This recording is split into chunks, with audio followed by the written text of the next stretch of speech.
Hey, what's going on, everybody? Welcome back to the channel. Hope everyone's having a good day.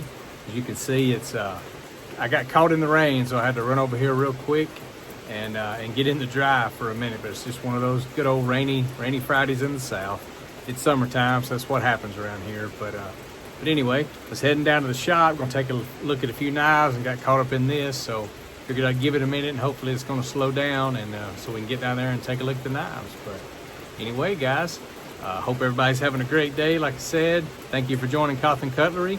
We'll get down here in a minute. We'll get this thing flipped around and we'll talk about some knives, guys. See you in a minute. All right, guys, we're back here at the table. Got a small package of knives that came in over here to the side. We'll open up here in just a minute, but I want to show you a couple of knives that I actually have here on display in the shop. Haven't shown these previously. First one is this Queen bone handle. I don't know what you would call this pattern. I don't know if it's a jackknife or a large jack. I'm sure it's got a particular name to it. But this knife, although it looks relatively good from a distance, it's in pretty rough shape still. So what I did, this was the first knife that I ever actually completely took apart, took all pins out, did a full cleaning and a full repin all the way through. The very first one I ever did. And what I discovered in that process is I needed a lot more practice to do it. But from a distance, it doesn't look too bad. And actually, the pin blade on this one, it's got a good half stop. Got a good snap. That back spring did really well. But the main blade, I'm pretty sure, I didn't even know to check for this. I'm pretty sure it's really worn on the inside. And I could never, no matter how hard I pin this thing, get any snap back on the main blade. But relatively full blade. It's been sharpened up a good bit. But this knife, and I wished I had a before picture to show you. I may have, and if I do, I'll stick it in this video, but I don't think I do. It was horrific. It was literally coming apart. The bone was broken, and I've actually pieced and glued the fragments of the bone. I don't know if you can see it real close, but there was a big crack. That piece was off. When I received it, there's a huge crack here, one this way. So I just kind of pieced this back together as I went. My pinning job, this being the first one I ever did, I've done some since and done a lot better. This one is not done extremely well. It wasn't sanded extremely well, but I felt like just for the knife it was, and I was never going to have it as a user, is just to sit on the shelf and look pretty. I left it alone. I was afraid I was going to damage the bone more. And but anyway, I don't know if you can see, the cleaning job I did was actually pretty decent. If you can see down in there, this thing is nice and clean on the inside. Like I said, that one's got awesome snap. This guy right here, you just got to put it to it. But wanted to show you that. First one I ever repinned, took apart clean, done a few cents, and I'll show you them later on that actually turned out a little bit better. The next one I got for you is a cool knife. Now, to give you some back history, this is an Imperial knife. For most of my life, actually, in my collecting career, I would overlook Imperial knives. I would never think to pick up an Imperial. Didn't really care. Always looked at them as a cheap, low-end knife. And not saying they're a high-end knife, because they're not, but American-made, U.S. company, made so many versions of knives. It's incredible. Like when I go to a flea market, I do find Case, I do find Buck every once in a while, but you always find Imperial knives. It's the craziest thing, and it has to be because the production numbers were a ton of them made anyway. But this one out here really struck me. Love the candy stripe, big toothpick knife. This one is an excellent knife. Big full blades. You see that tang stamp, USA to the right. Good snap on this one. Pin blade, it's actually got a really big pin blade, super sharp. Tell this knife was actually taken care of in somebody's collection, and I've had it a good little while. But just the candy stripe knives, no matter what the manufacturer is, are always intriguing to me. And if I run across one at an antique store or flea market that's within a decent price range, I usually pick it up. I'm pretty sure this one, I guarantee you I paid around $10 for this one or so, because I usually don't pay too much for an Imperial. But Love this knife. Definitely part of my collection. It was actually in my my display case, one of my showcases over here, and that's probably where it's going to stay. But that something I picked up recently is actually this Kabar knife box. Thought was really cool. Half dozen knife, of course, 6 came in a box back then. Not sure of the year on this one, so if you have a relative year when this would have been, please put it in the comments and let me know.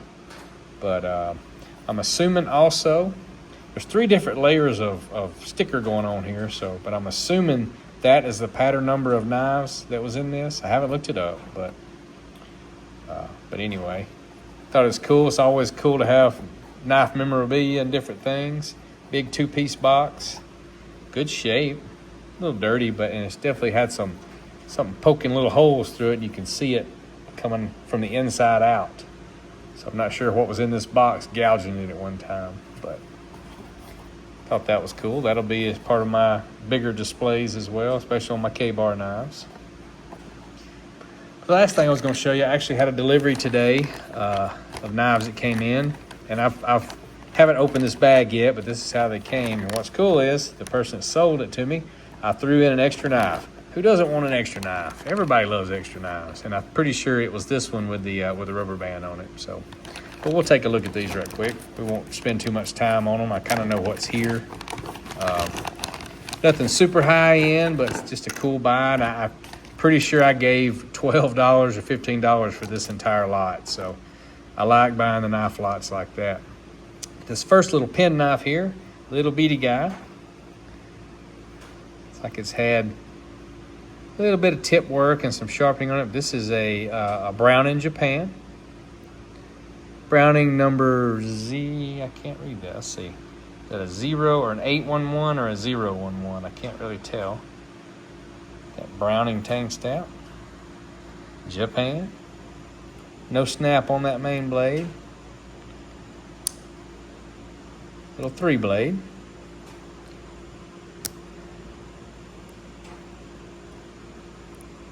Little pen blade has never even been sharpened, it looks like. It's clean. It seems like it sits a little low. Maybe something going on with the back spring here. But cool little knife. Wood handles. Clean up nice, be a nice little pocket knife. It's a little too small for my taste, but cool knife anyway. Speaking of small knives, here's another little guy. That long, it's just a long pull. I thought it had a max strike pull, but it does not. This, I believe, is a Camillus. It's got some oil going. Yep, there it is. I can see it in the camera. Little Camillus, another little pen knife. Matter of fact, it's probably a little bit smaller than that Browning. Also a 3-blade. It looks like that's super sharpened. It looks like this one is broke or it's just overly sharpened. It's actually not broke. Look at the usage on that guy. So it looks like they used the little secondary blades way more than they did the main blade in this knife. Anyway, still a neat knife. Clean up, we'll stick it in a drawer and figure out what to do with it later. Next one up, this is a cool little knife. I saw this when I bought it. This is a little Schrade. Plastic handles, not too special there. It's a little keychain knife almost. But you can see the, I think it's the hammer and the anvil, the man swinging the hammer. A little logo there. But this is an SP1 Schrade. Neat little knife. A cool little keychain knife for sure. Don't have one of those, so this will be my first of that kind. And you know I love the Schrades of all shapes and sizes. We'll take a look at this knife, and I guess I can see why the rubber band's on it. It looks like that clamshell is loose on that outside, but we'll take this apart and see what's going on. Yep, it is. It's like the tabs are a little bent. You can see how those clamshells go on. They go into these slots on each side. I think we can probably bend those down and reattach that. Gives it a false impression like it's got pinned through. But more than likely this is a Colonial or an Imperial. I can almost guarantee it. It says USA on the pin blade. I'm gonna say it's a Colonial. Cool little, what do they call that? The hot dog shield. Let's see if I can read that. Yep, Colonial. Pretty full blade, very dirty.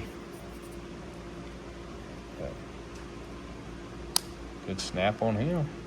This blade, I guarantee he's got a snap. Good half stop. Yeah, not a great snap, but we'll do something with that one. Yep, let me put the rubber band back on it. Keep it together for now because I'll end up losing that and I'll just have a parts knife at that point if I do. And the last of that group is this big Schrade. I believe this is the 881 Schrade. Didn't see the blade on this one in any pictures when I bought it, but it looks like it's got a big full blade, long pull. I'm not seeing any, if you guys can see, I can't see any tang stamp on this one, and it should say Schrade, Trade Walden, whatever right there, but I do not see it. Almost makes me wonder, was it taken off or is this some sort of second? That kind of looks ground to me, and it should have the model number. Usually on most Schrades right there on the back of the main blade. 3 blade, big sheepfoot blade. This knife will clean up really nice. It's got big full blades. Spay blade, got a little usage on it, but big and full.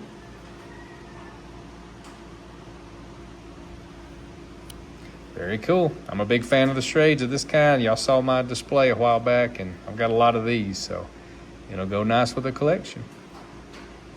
Well, anyway, guys, there's a knives for today. I was only going to actually show 2. Those showed up today and all in the box as well, so I figured, heck, let's just knock them all out, show them all to you at the same time. But anyway, guys, thank you for joining us again from Coffin Cutlery. I thank you so much, as always. Thank you for the support of the channel. Looking forward to hearing your comments, questions. If you got any trade offers or deals, if you see anything you like here, I'm always open for trades on knives.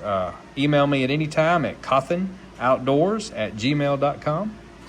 And anyway, guys, hope you have a wonderful weekend, and we'll see you next time.